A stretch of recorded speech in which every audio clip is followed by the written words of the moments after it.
might have suggested a place. I don't know really where she's taking me. She's the one who is telling me, take right, take left.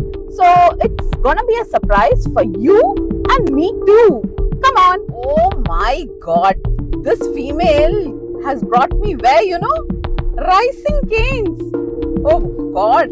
This is an iconic place, and I had seen in previous videos from other vloggers the kind of crowd over here. People are dying to have this chicken. Let's see how it turns out to be.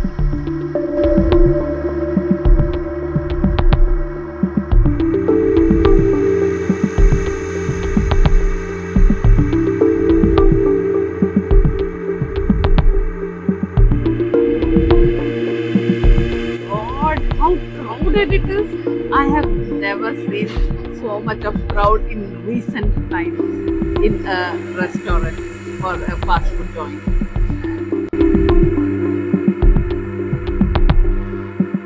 See, it's a usual French fries and 6 fingers plus a bread.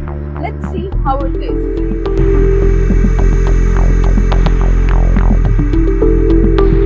Amazing.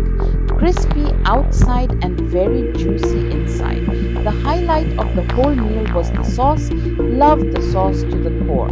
The dipping sauce was too good. I would suggest that you all should come here and try this at least once. Then only you will understand what's the Raising Cane's hype all about.